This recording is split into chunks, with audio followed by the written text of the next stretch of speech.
So this is speaking about that tension with the AI entities we're creating. And yet that final chapter of 21 Lessons is directed at the reader. Hmm.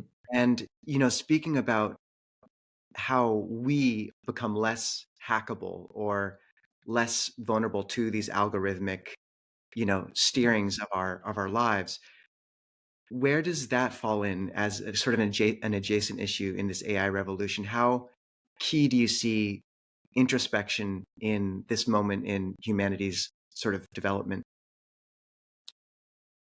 It's a very important question. I mean, throughout history, people always gave this advice: know yourself, get to know yourself better. But previously, we didn't really have strong competition. Previously in history, nobody was in a position to know us better than we know ourselves. Maybe our parents, when we were children, understood us better than we understand ourselves, but usually you could trust your parents to have your best interests in mind. So this was fine. But no government, no corporation, no church could actually get to know you better than you know yourself. Now we have something that can get to know us better than we know ourselves, AI, and we cannot trust it the same way we trust our mother when we are little children. It's very dangerous. We already see with social media how algorithms manipulate us for their purposes. Social media algorithms were given the task by the social media companies to increase user engagement. Engagement sounds like a nice thing. Who doesn't want to be engaged?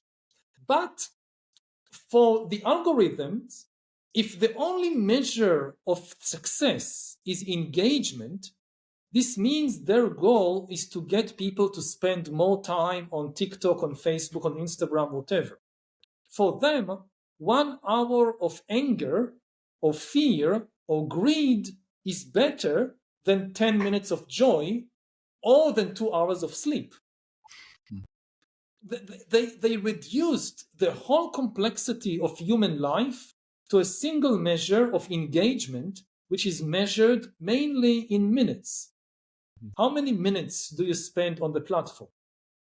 And the algorithms experimented on billions of human beings and discovered that the easiest way to create engagement, to grab our attention, is to press the hate button or the fear button or the greed button in the mind. That if something makes me very angry, I can't stop watching it. And I can't stop talking about it with other people. And this is what they do. And this is one of the reasons for this epidemic of distrust and outrage, which is destroying societies all over the world. So what the AIs are actually doing, they discovered our own weaknesses and use it against us.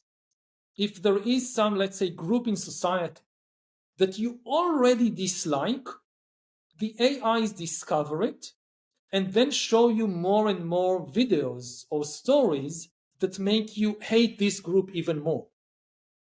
They need to understand our weaknesses to turn it against us.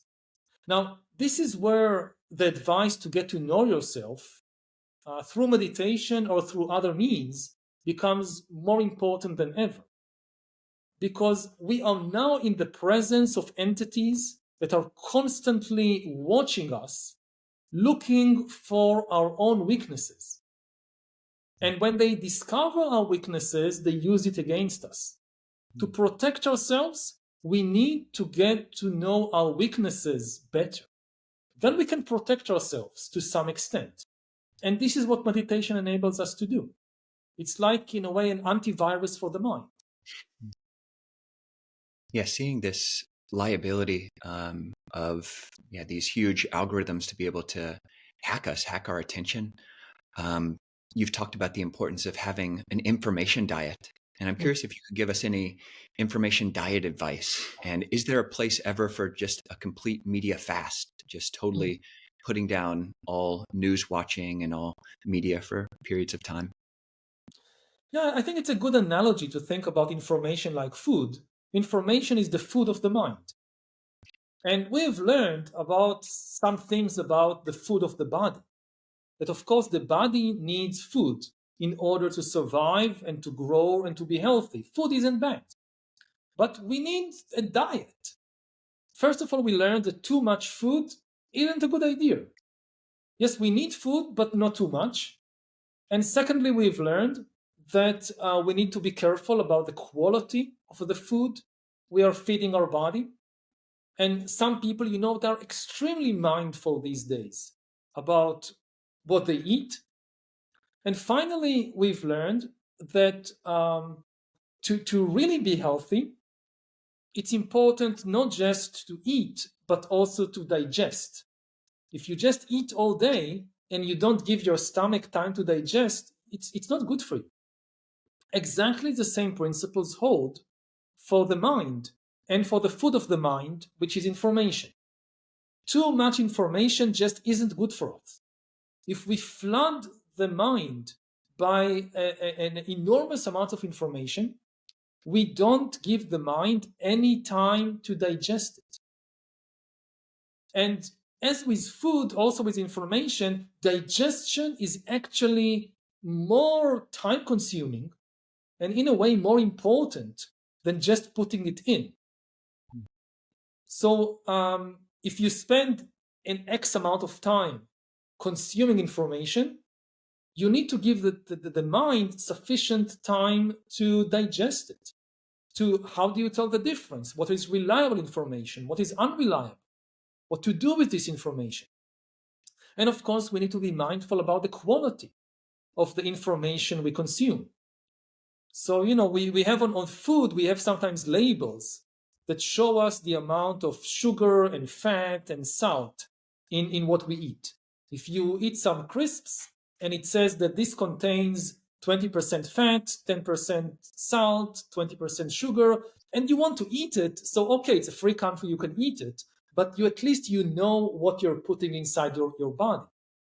Maybe we need something similar for the content, for instance, on social media, that you will watch some video and you will see this is 20% anger, 40% greed, 10% fear.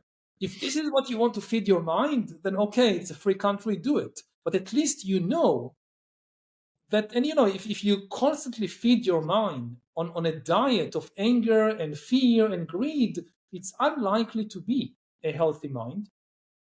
And finally, with regard to information fasts, so I think it is recommended. Like with food fasts, people need to be aware of, not to put the bar too high and to be mindful of what is good for them personally. The one thing I've learned about food diets in my life is that all of them are wrong, because there is no one size fits all. Like when I was in my 20s, I had irritable bowel syndrome.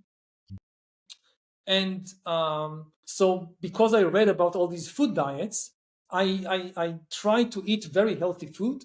So I would eat only brown rice and never white rice, and only wholemeal bread and not white bread, and so forth.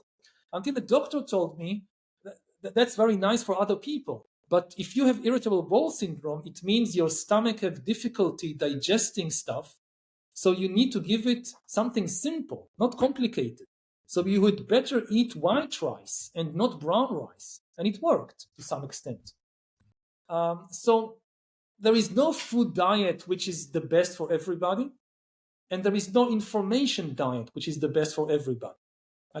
Nowadays, I sometimes take these long retreats of 1 or 2 months of, a 60 days information fast.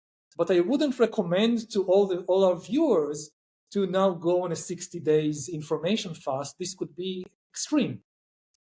But to start with a few hours or like a weekend, I think this would be a good start for everybody every now and then.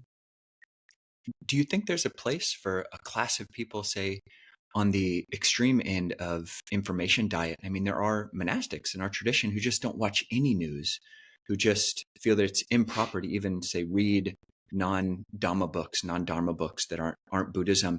Do you think there's a place, like a value of someone who comes with that perspective, if otherwise they're living a very healthy life, but they're just not watching news?